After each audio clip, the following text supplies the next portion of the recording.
Assalamualaikum warahmatullahi wabarakatuh. Halo teman-teman, ketemu lagi sama gue di YouTube channel ini. Udah agak lama gue nggak nge-YouTube. Langsung aja ya. Gue berhasil membangun sebuah kalkulator KPR dari Excel yang beda dengan yang teman-teman lihat di aplikasi. Link untuk kalkulator ini, Excelnya ada di description. Jadi lu tonton dulu video ini, habis itu lu bisa download di bawah. Dan sekarang gue akan ngajarin bagaimana cara memakainya dan bagaimana cara membuatnya. Oke? Nah, kebanyakan kalkulator online itu hanya bisa masukin satu jenis suku bunga. Padahal di dunia nyata, bank itu selalu memberikan kita produk KPR dengan fixed rate sekian tahun dan kemudian floating rate sekian tahun. Gitu. Dan kebanyakan kalkulator online tidak dapat mengakomodir ini. Itu tadi alasan pertama. Nah, alasan kedua kenapa gue bikin Excel ini, karena gini, kebanyakan bank itu sengaja untuk tidak memberikan kita tabel perhitungannya gitu, dengan harapan kita nggak nanya. Dan kita nggak nanya karena kita nggak tahu gitu ya. Padahal sebenarnya kita bisa dan kita harus nanya, mana tabel perhitungannya, saya pengen lihat. Lu bisa nanya seperti itu.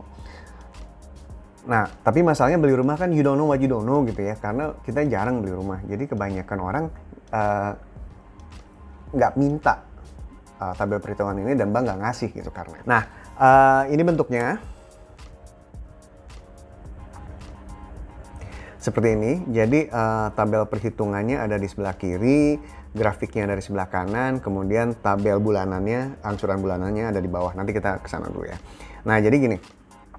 Tabel perhitungan KPR ini memiliki 7 section. Jadi section pertama pinjaman, section kedua produk KPR, ketiga adalah angsuran masa fix, keempat adalah status di akhir masa fix, kelima angsuran masa floating, keenam status di akhir masa floating, kemudian nomor 7 total expenses yang kita akan keluarkan jika kita milih produk ini. Oke. Nah, dari tabel yang lumayan komprehensif ini, kita cukup memasukkan 6 information, yaitu di section 1 dan section 2. Kita mulai ya. Jadi di section 1 nih, di section pinjaman, kita masukin 2 informasi. Nilai rumahnya berapa, katakanlah 600 juta gitu. Kemudian kita masukin DP berapa. Oke. Nah, dari situ dapat nilai pinjamannya 510 juta. Nah, kita masuk section kedua. Nah, section kedua ini informasinya kita butuh untuk dapat dari bank. Oke, misalkan tenornya mau berapa tahun, 15 tahun, kemudian fixed rate-nya dia nawarin berapa, katakanlah 4%. Nah, fixed tenornya berapa tahun, itu katakanlah di sini 3, kemudian habis itu setelah 3 tahun floating rate-nya berapa, yaitu katakanlah 13%. Nah, banyak orang nggak tahu, tapi market rate saat ini di floating itu dia pasarannya adalah 13%. Jadi kita masukin situ. Nah, teman-teman masukin 4 informasi ini, maka produk KPR itu terlihat di section produk KPR terlihat floating tenornya jadinya 12 tahun. Nah, ini cukup gampang, 15 kurang 3 jadi 12 gitu ya. Nah, teman-teman lihat, setelah kita masukin 6 informasi ini, semuanya udah auto calculate ke bawah. Ya. Nah, kita masuk ke section 3 nih, angsuran di masa fix. Berdasarkan 6 informasi yang kita masukin tadi, kayak rate fixnya berapa 4%, tenor fixnya berapa 3 tahun, maka angsuran bulanan di masa fix itu adalah 3.700.000. Itu udah auto calculate. Nah, teman-teman kalau misalnya lihat rumusnya seperti ini. Ini adalah cicilan per bulannya. Oke. Nah, ringan dong segala macam ya. Nah, tapi teman-teman harus ingat bahwa 3,7 ini harus maksimal sepertiga dari income teman-teman. Jadi income teman-teman tuh harus 3,7 kali 3. Itu berapa tuh? 2,19. Jadi teman-teman maksimum income-nya suami plus istri itu 11,1 juta. Oke. Jadi kalau misalkan mau ngambil jalan ini, income gabungan kalian harus 11,1. Anyway, yang sering orang-orang nggak tahu adalah apa dampaknya jika 3 tahun itu sudah selesai. Nah, kita masuk ke section 4, status di akhir masa fix. Nah, di sini gue udah ngitungin pakai formula present value bahwa setelah 3 tahun itu selesai, setelah lu membayar 3,7 juta setiap bulan selama 3 tahun, lu masih punya sisa utang di akhir masa fix itu 430 juta. Masih banyak. Oke. Dari mana ini? Itu gue pakai rumus present value. Dengan rumus present value ini, didapatlah bahwa sisa utang kita masih 430. Artinya apa? Artinya, selama 3 tahun masa fix itu, teman-teman sudah membayar total angsuran tuh 135 juta. 135 juta tuh cukup gampang tuh. 3 tahun dikali 12 dikali jumlah cicilannya kan 3,7. Nah, teman-teman sudah mengeluarkan uang 135 juta. Tapi pokok yang terbayar hanya 79 juta. Artinya apa? Artinya teman-teman bayar bunga di masa fix itu 56 juta. Oke? Nah, selesai dari masa fix ini, masuklah teman-teman ke masa floating. Masuk ke section 5, angsuran di masa floating. Kita lihat sisa utangnya berapa? 430 juta. Kena rate floating 13%, 30 juta ini. Kemudian tenor floatingnya 12 tahun. Oke. Nah, di sini kembali kita memakai formula PMT seperti ini ya. Dan teman-teman itu cicilannya jadi 5,9. Besar ya. Nah, oke. Katakanlah ini tidak berubah floating sampai akhir gitu ya. Sampai akhir masa sampai akhir 15 tahun. Status teman-teman di akhir masa floating itu section 6. Lihat deh. Total angsuran di masa floating itu teman-teman sudah membayar 852 juta. Itu dari mana tuh? 12 tahun dikali 12 bulan dikali 5,9 juta cicilan. Nah, teman-teman mengeluarkan uang 852 juta itu. Dari 852 juta itu, teman-teman membayar pokok 430 juta, tapi membayar bunga juga 422. Dan akhirnya kita bisa lihat ke section 7, total expenses. Jadi, totalnya adalah kita bayar total pokoknya itu 510 juta sesuai utang kita. Total bayar bunga itu 478. Oke. Jadi, total biaya rumah itu 988 juta, teman-teman. Jadi, intinya untuk pinjaman 510 juta, teman-teman harus membayar bunga ekstra itu 478 juta. Yang mana itu kalau dihitung-hitung rasionya adalah 94%. Nah, berikutnya kita pengen lihat, oke, angsuran 3,7 sama angsuran 5,9 ini gue pengen tahu dong, berapa dari angsuran itu yang bayar pokok tiap bulannya dan berapa dari situ yang bayar bunganya. Nah, ini gue udah bikin auto calculated chart di sini sebelah kanan. Ini teman-teman lihat, yang biru itu adalah angsuran pokoknya, oke, dan yang kuning adalah teman-teman bayar bunganya. Jadi ketika teman-teman bayar 3,7 ini, nah ini nih komposisinya, biru pokok, angsuran bunga yang kuning. Di akhir tahun ketiga, total bunga yang dibayar adalah 56 juta dan total pokok yang dibayar hanya 79. Tapi begitu masuk masa floating, jeder langsung cicilannya membesar dan bunganya juga membesar karena 13% kan. Nah, jadi komposisi si pokoknya itu jadi kecil tuh, makanya ngedrop banget kan di tahun ke-4 sampai ke-15 nih. Teman-teman lihat ya. Nah, jadi di awal tahun ke-4 kembali kita membayar bunga jauh lebih banyak ketimbang bayar pokoknya. Disinilah bank mengambil untung. Bank tuh paling banyak mengambil untung di masa-masa awal floating. Pertanyaan berikutnya kalau gitu, berapa sih tenor yang masih bunganya itu nggak terlalu banyak gitu ya. Makanya gue bikin kalkulatornya ini langsung 2 opsi, jadi teman-teman bisa ngebandingin gitu. Oke. Kalau teman-teman bisa ngebandingin, itu tuh teman-teman mendapatkan konteks dari harganya gitu kan ya.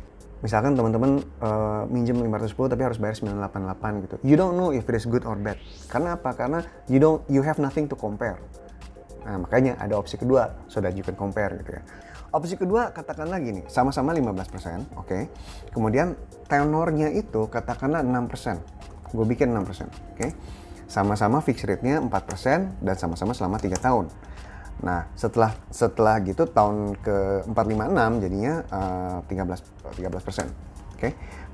Floating tenornya sama-sama 3 tahun ya. Nah, teman-teman lihat cicilannya mahal. langsung 7,9, hampir 8 juta. Oke. Tapi teman-teman lihat tabel ini nih. Teman-teman bayar 7,9 juta ya per bulan, tapi dari 7,9 juta itu mayoritas udah langsung bayar pokoknya. Bunganya cuma sedikit. Ngerti ya? Nah, kemudian di akhir masa fix, teman-teman itu sisa utangnya tinggal 270. Sudah terbayar hampir 240. Oke. Teman-teman hanya membayar bunga 47 juta. Ya, ngerti ya? Nah, kemudian setelah masuk masa floating, kan hutangnya jadi 270 juta atau tinggal 270 juta dan kena rate 13% selama 3 tahun, cicilannya jadi 9,1 naik. Nah, kemudian status di akhir masa floating itu bunganya itu di masa floating hanya 57. Jadi totalnya teman-teman untuk pinjaman sebesar 510 juta, teman-teman total hanya bayar bunga 105 juta. Lihat nih, bandingin ini nih. Kalau 15 tahun, teman-teman bayar bunganya itu 478 juta, yang mana hampir 2 kali lipatnya, hampir 2 kali lipat pinjaman. Kalau misalnya teman-teman cuma minjem 6 tahun, teman-teman hanya keluar 106 juta. Gila kan? Dan ini artinya ketika teman-teman minjem 500 dan harus bayar bunga hanya 100, itu bunganya hanya 20%. Itulah sebabnya gue selalu bilang, kalau misalnya harus ngutang ke bank, itu kalau bisa nominalnya sesedikit mungkin dan tenornya sependek mungkin. Karena ini, lu bisa ngeliat perbandingannya sekarang. Matematika gitu, numbers don't lie, people do. Oke? Gitu. Nah, sekarang pertanyaannya, pengen tahu dong ini bagaimana cara bikin tabel ini? Oke, bikin chart ini gitu ya. Oke, nah kita ke bawah nih, ke bagian ke bawah. Nih teman-teman lihat nih. Di sini gue udah bikin. Jadi ini angsuran bulanannya berapa? Kan udah ada di sini kan ya. Angsuran bulanan berapa tuh? Gue ngambil dari sana. Dan ini di atas nih ada formulanya, teman-teman bisa copy kalau mau. Oke. Dari situ itu angsuran bulanannya. Nah, angsuran bunganya ini rumusnya seperti ini. Sisa utang bulan sebelumnya, yaitu ini. Lihat nih. Tuh kan? Seperti ini. Sisa utang bulan sebelumnya dikali suku bunga tahunan dibagi 12 bulan. Nah ini, suku bunga tahunannya kan ini kan. Dibagi 12 bulan. Dapatlah 1,7. Kalau teman-teman bayarnya 3,7 dan bayar angsuran bunganya hanya 1,7, maka teman-teman bayar pokoknya 2 juta.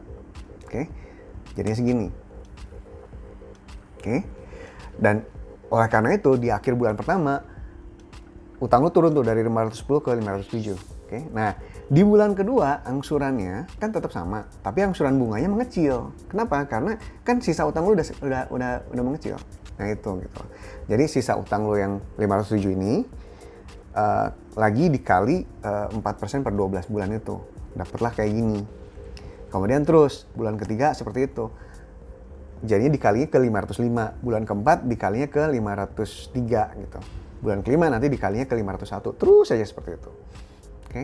Terus seperti itu sampai, nah teman-teman lihat di tahun keempat, deng, naik tuh. Jadi naik ke 5,9. Kenapa? Karena udah floating. Nah lihat, tiba-tiba bunganya banyak banget, 4, dan lu hanya bayar pokok tuh hanya 1,2 juta. Ingat, pokoknya bank itu bener-bener mulai ngambil untung banyak di saat di saat masa floating dimulai. Oke. Seperti itu teman-teman. Jadi ini tabel opsi pertama, sebelah kanan adalah tabel opsi kedua, sama atau hampir sama. Gitu. Nah, opsi kedua ini juga sebenarnya pedang bermata dua. Kenapa? Karena asik ya, bunganya kecil hanya 21%. Iya sih, tapi cicilannya tinggi, yaitu cicilannya di sini adalah 7,9, katakanlah 8 juta. Berarti agar teman-teman bisa melakukan opsi 2 ini, penghasilan teman-teman harus 24 juta sih sebenarnya. Income gabungan antara suami istri itu harus 24 juta. Gitu. Baru bisa sependek ini. Makin kecil income kita akan terpaksa untuk mengambil tenor lebih panjang. Karena kemampuan mencicil kita kan pendek nih, kecil nih. Jadi kayak cuman kalau misalnya kita mampunya nyicil 3,7 gitu, ya mau nggak mau kita jadinya tenornya 15 tahun gitu. Pesan gue adalah gini, kalau lu mampu tenornya pendek, jangan mau dikasih tenor panjang, itu aja. Oke? Itu wanti-wanti banget. Nah, gue bikin tabel kalkulator ini dengan maksimum pinjaman itu 20 tahun ya. Jadi kalau misalkan lebih dari 20 tahun, ini kalkulatornya nggak jalan. Sekarang gue pengen menjawab pertanyaan beberapa orang. Gini, Bang, sebenarnya saya dapat tawaran produk KPR 2 nih. Yang satu itu sama-sama 15 tahun Bang, sama-sama 15 tahun katanya. Ya, tapi yang satu itu nawarin gini, 5% tapi 3 tahun fixnya, sama ada yang nawarin 4% tapi hanya 2 tahun. Sebenarnya menguntungkan mana sih Bang? Gitu. Itu pertanyaan yang sering banget gue dapatkan. Sekarang teman-teman lihat total bunganya. Total bunganya di sini, lihat deh. Yang 5% 3 tahun, itu tuh total bunganya teman-teman hanya harus bayar 498. Tapi kalau yang 4% dan 2 tahun fixnya, lu harus bayar 532 juta. Jadi sebenarnya lebih menguntungkan yang 5% tapi 3 tahun. Gitu. Oke? Ngerti ya? Satu-satunya saat dimana opsi kedua lebih menguntungkan adalah gini. Selesai 2 tahun, lu langsung hajar pelunasan sebagian atau lu hajar pelunasan seluruhnya. Baru itu lu untung banget. Kenapa? Karena lu hanya harus bayar total berapa nih? Hanya harus bayar total 51 juta kok. Habis itu langsung cabut. Gitu. Tapi untuk agar itu bisa terjadi ya berarti lu harus cari duit cash yang banyak gitu kan. Beberapa teman gue ngambil opsi ini karena gini, dia itu tabungannya, dia itu gajinya tuh terbatas, tapi dia bonusnya gede banget. Jadi keputusan dia adalah ya udah dia ngambil 15 tahun dan masa tenor 2 tahun tapi dapatnya yang 4% bukan yang 5%. Tapi dalam 2 tahun itu dia nabung bonus dari mana-mana, kemudian dia side hustle segala macam. By the end of 2 years, dia udah punya cukup duit untuk melunasi semua sisa utangnya. Nah, dengan kondisi seperti itu, dia hanya membayar bunga efektifnya hanya 51 juta. Tuh. Ya, tapi keringetan sih. 2 tahun nggak liburan itu orang. Ya, tapi yang mau gimana? Yang penting lepas hutang cepat-cepat. Oke, segitu aja dari gue. Linknya bisa lu dapat di bawah, bisa download. Dan jangan lupa subscribe ke YouTube channel gue. Semoga bermanfaat kalkulatornya, semoga bermanfaat video ini. Sampai ketemu di episode berikutnya. Assalamualaikum warahmatullahi wabarakatuh. Halo teman-teman, terima kasih udah nonton videonya sampai akhir. Kalau lu suka sama videonya atau menemukan video ini bermanfaat, jangan lupa klik like dan share juga ke teman-teman yang lain. Jangan lupa klik subscribe dan aktifkan tombol notification. Kalau lu punya topik yang ingin gue bahas, tolong tulis aja di kolom komen. Biasanya gue ngebahas tentang KPR, kepemilikan rumah perdana, bangun rumah, dan tips bangun karir bagi teman-teman yang baru lulus kuliah. Sampai ketemu di episode berikutnya. Assalamualaikum warahmatullahi wabarakatuh.